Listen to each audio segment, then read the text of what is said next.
오늘 본문에도 포기할 수밖에 없는 절망의 민족, 수도 예루살렘은 바벨론이라는 나라에 공격받아서 폐허가 되었고, 시민들이 출석하던 교회도 짓밟혔고 불탔습니다. 민족 가운데 똑똑한 사람들은 다 포로로 끌려갔습니다.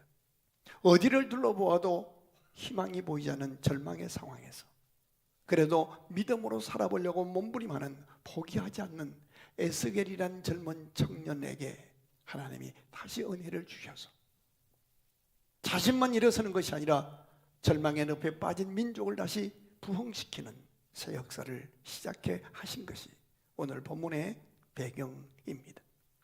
에스겔이라고 하는 이름의 뜻은 하나님이 은혜로 너를 강하게 해 주시리라는 뜻입니다. 1절을 같이 보실까요? 시작. 그가 나를 데리고 성전 문에 이르시니 성전의 앞면이 동쪽을 향하였는데, 왜 그 절망에 빠진 민족의 한 사람 에스겔에게 성전으로 데리고 가셨는가 하는 거예요. 나라가 어려운 상황이라면 더 강한 나라와 외교 관계를 열어주어서, 어느 나라 대통령을 만나게 해서 어느 나라의 외교로 어떤 문을 열어주셔서 너희 민족이 회복될 것이라고 설득하는 것이 순리가 아닌가요?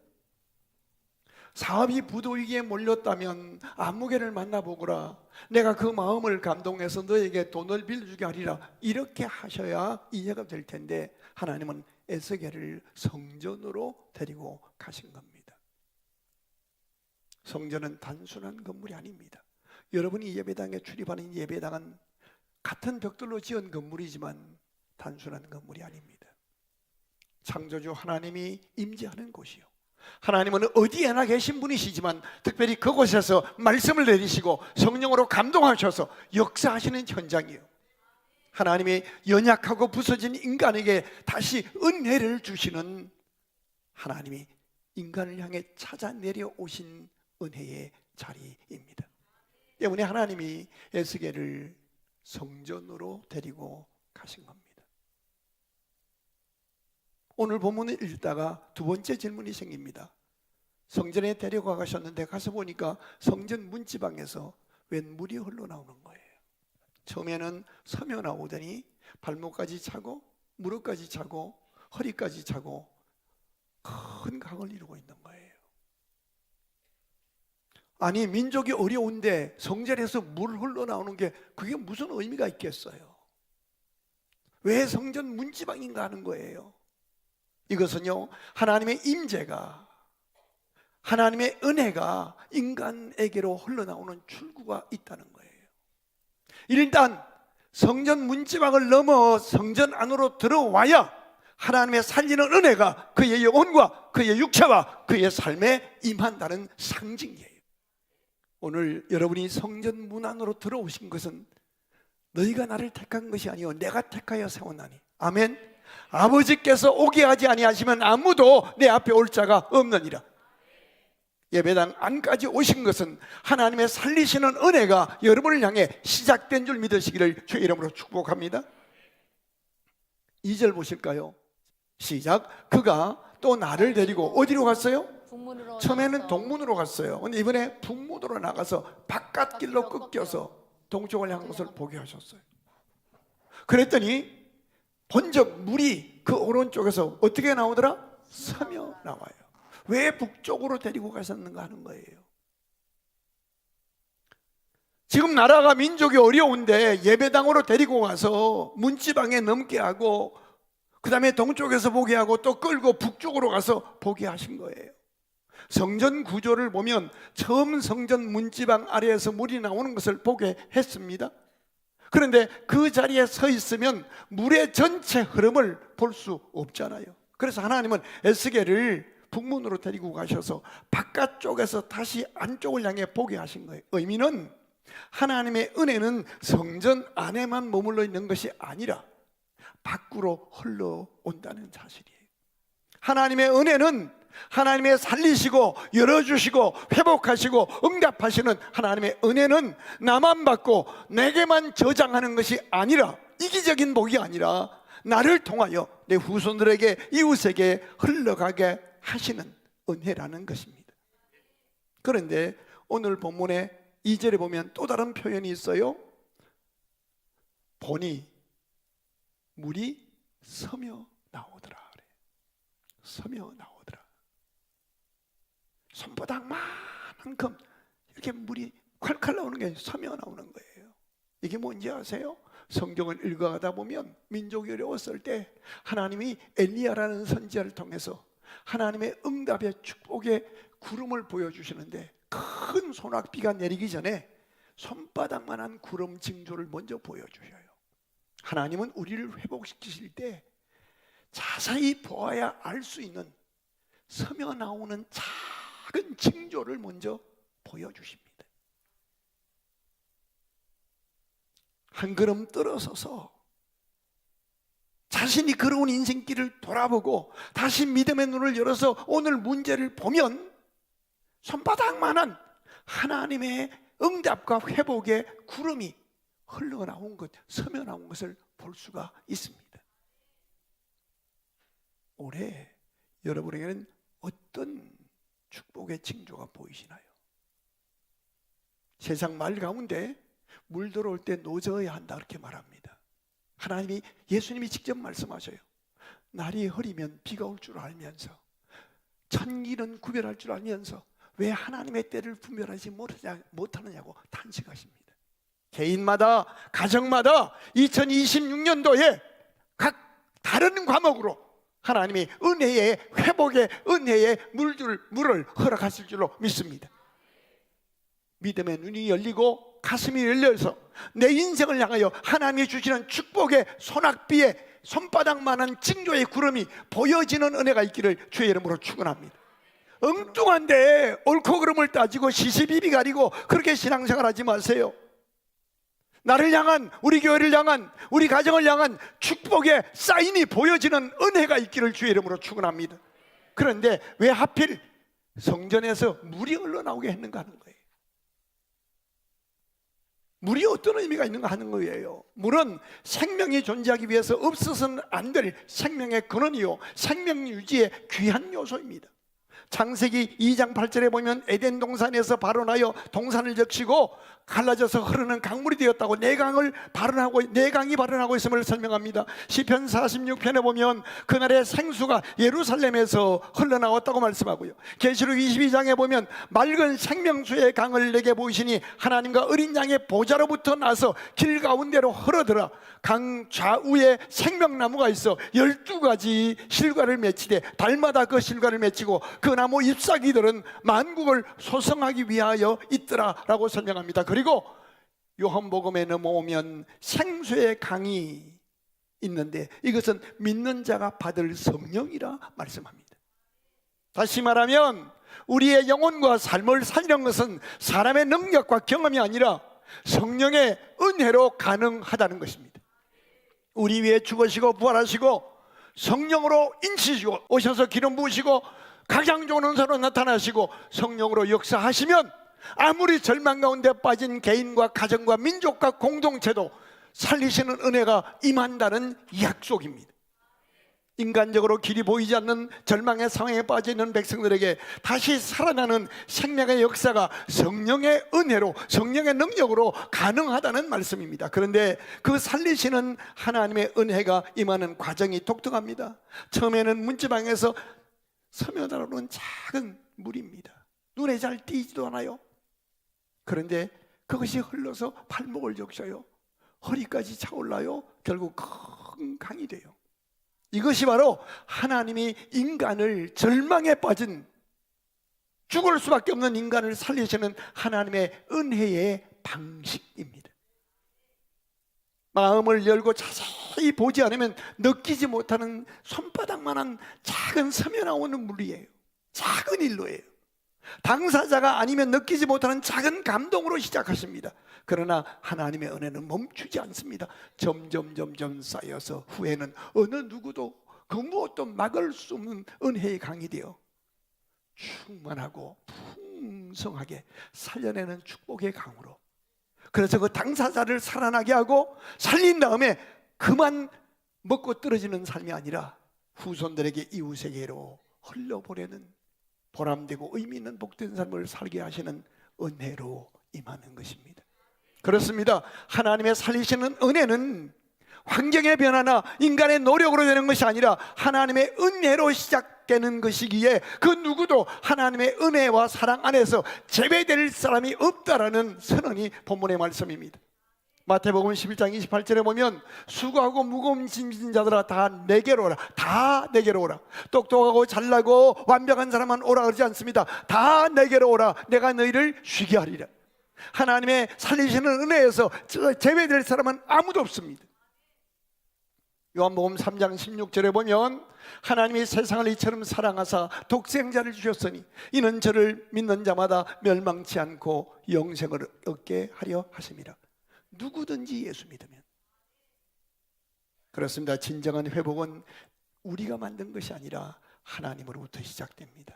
때문에 이 하나님의 은혜가 흘러오면 포기한 인생, 무너진 가정, 식어진 믿음, 잃어버린 꿈, 그곳에 그 사람에게 다시 살아나게 하시고 이웃에게 나누어져서 이웃도 살려내는 복된 열매를 맺게 하십니다.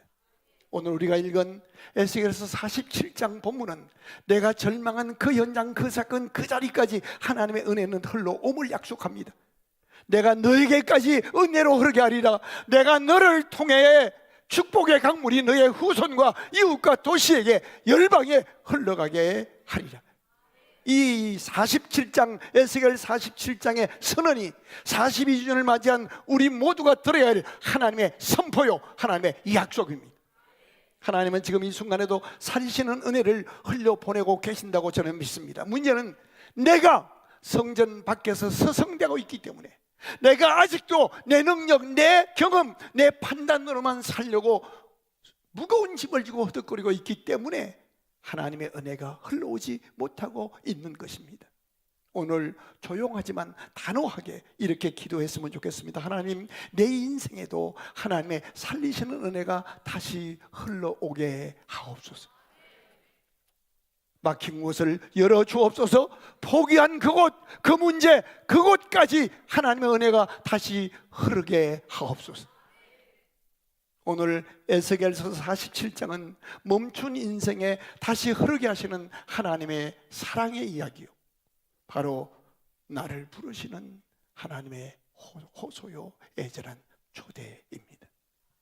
오늘 본문의 주인공 에스겔은 지금 나라를 잃었고 성전 잃었고 미래를 잃은 그야말로 완벽한 절망의 상황에 빠진 상태입니다. 꿈이 완전히 끊어진 상태입니다. 그런데 하나님 말씀하십니다. 내가 다시 흐르게 하겠다. 그렇습니다. 하나님은 끝난 인생을 다시 시작하게 하시는 분이십니다. 그 하나님의 은혜의 폭이 어디까지입니까? 죽은 사해바다까지인 것을 본문은 정언합니다. 사해바다는 아무것도 살 수 없는 곳입니다. 그런데 그곳이 살아납니다. 네가 포기한 그 문제, 그 사람, 그 자리도 내가 은혜로 살려내리라. 무너진 가정, 식어진 믿음, 포기했던 사명, 그곳에 하나님은 다시 살리시겠다고 약속하십니다. 이 살리시는 하나님의 은혜가 임하면 다시 꿈을 꾸며 도전하여 꿈을 이루고, 꿈을 이룬 다음에 나 혼자 먹고 떨어지는 것이 아니라 꿈 위에 꿈을 꾸며 살 수가 있는 겁니다. 하나님의 은혜로 살아나서 다시 꿈을 꾸고 꿈을 이룬 다음에 꿈 위에 꿈을 꾸는 인생이 되는 거예요. 이게 무슨 의미예요? 내가 돈을 버는 이유, 내가 높아지는 이유, 내가 이번에 선거에 나가 당선돼야 할 이유, 살아야 할 이유가 무엇인지, 내가 건강해져야 하고 물질을 획득해야 하고 내가 성공해야 한 이유가, 성공한 다음에 그 복을 가지고 누군가와 어떻게 나누는 삶을 살 것인가, 이것이 꿈 위에 꿈을 꾸는 삶입니다. 하나님 앞으로 나오십시오. 성전 문에 한 걸음 들어온 것 중요합니다. 이제 오셨으면 마음을 열고 무릎까지 차오르는 은혜, 조용히 무릎 꿇고 하나님 앞에 두 손 모아 기도하는 신앙으로 올라오십시오. 평생을 기도 없이 사는 사람들이 많습니다. 너희가 이제까지 내 이름으로 아무것도 구하지 않고 살았으나 이제 내 이름으로 무엇인지 아버지께 구하라. 그리하면 너희가 받으리니 너희 기쁨이 충만하리라. 요한복음 16장 24절에 분명히 예수님이 친히 약속해 주신 말씀입니다. 인생은 내 힘으로만 사는 것 아닙니다. 우리는 아무리 똑똑해도 30초 뒤의 일, 5초 뒤의 일도 알지 못하는 연약한, 언제 깨어질지 모르는 연약한 질그릇 같은 존재입니다. 기도가 필요합니다. 기도가 필요합니다. 여러분이 가지고 계신 문제가 무엇이든 이 거룩한 성전 앞으로 부르신 하나님 앞에 맡겨드리십시다. 발목신앙, 여기까지 오신 것 감사합니다. 오셨으면 이제 무릎신앙으로 무릎 꿇고 두 손 모으고 겸손한 마음으로 기도하는 믿음으로 올라서십시오. 오늘 본문은 이렇게 선포합니다. 아직 끝난 것 아니다. 다시 흐르게 된다. 다시 살아난다. 다시 꿈꾸게 된다. 다시 나누는 충만하고 풍성한 삶이 되리라. 오늘 하나님은 우리에게 말씀하십니다. 내가 너의 인생에 회복의 은혜가 다시 흐르게 하겠다. 네가 포기한 그 자리까지 내가 다시 은혜로 살려놓으리라. 이 살리시는 하나님의 사랑과 능력을 1절부터 7절은 보여주는 비전으로 100단어입니다. 그리고 8절부터 23절은 들려주시는 비전으로 102단어, 총 202단어를 동원하셔서 보여주시고 들려주시는 하나님의 애절한 호소입니다. 너는 살아야 한다. 내 은혜로 너는 살 수 있다. 너는 응답받고 나누는 삶을, 하나님의 축복을 흘려보내는 멋진 인생으로 살 수 있다. 성전 문지방에서 흘러나오던 스며나오던 그 작은 물이 점점점 늘어나더니 큰 강물이 되어서 아라바, 갈릴리 요단 따라 사해바다까지 흘러가서 생명체가 살지 못했던 곳에, 그러나 이제 성전에서 흘러왔던 시작된 그 은혜의 물이 흘러가자 바닷물이 소성함을 얻고 온갖 열매가 맺히고 시들어 있던 나무 잎사귀조차 약재로 쓰임받는 근사한 모습으로 회복됩니다. 이 근사한 모습이 바로 부흥의 모습입니다. 이 부흥이 저와 여러분의 인생과 가정과 사업장에 이 민족에 임하는 것을 생각하면서 다시 꿈을 꾸고 일어나서 선한 삶으로 복된 이웃으로 살기를 도전하는 우리가 될 수 있기를 주의 이름으로 축원합니다.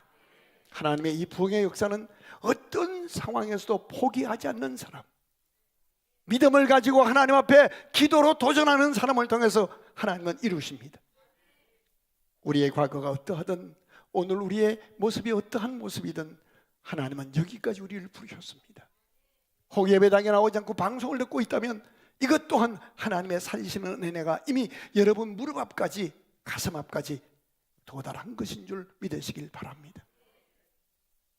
이제까지는 너희가 아무것도 내게 구하지 아니했으나 내 이름으로 무엇인지 아버지께 구하라. 그리하면 너희가 받으리니 너희 기쁨이 충만하리라. 기도하는 삶을 다시 시작하십시오.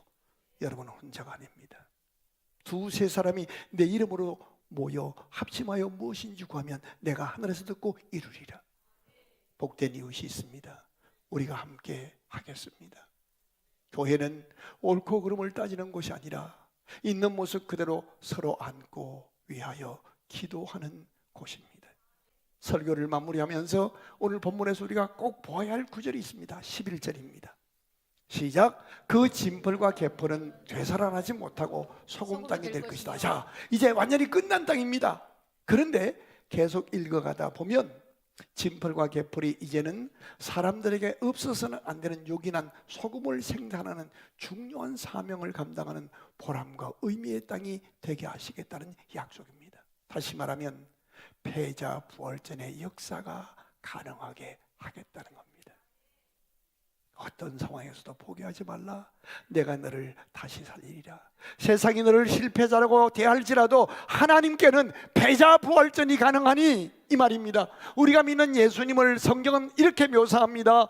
건축자의 버린 돌이 쓸모없다고 버린 패배자가 모퉁이 돌이 되었다 라고 하는 거예요.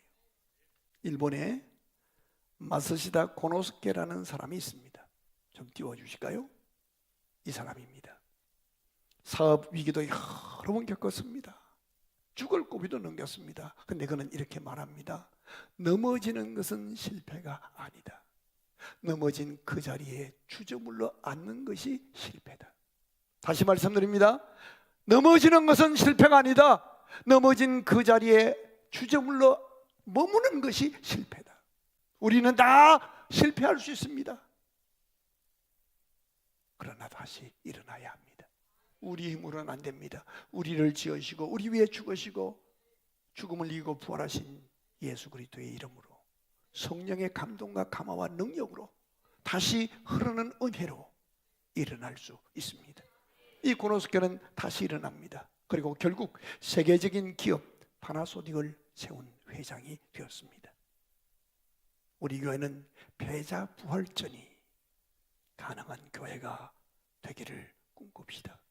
주님과 함께 복된 이웃과 함께 이 강단에서 생수가 흐르는 것처럼 말씀이 잘 증거되고 그 말씀을 듣고 성령의 은혜로 교우들이 살아나고 살아나서 가정과 사회로 흘러가서 우리가 가는 곳마다 사람들을 살려내고 실패한 사람들에게 정죄하지 않고 패자 부활전에 다시 도전해서 그도 영광의 주인공이 될 수 있도록 사랑으로 섬기고 축복하여 세우는 멋진 삶을 살아가는 우리 모두가 될 수 있기를 주의 이름으로 축원합니다.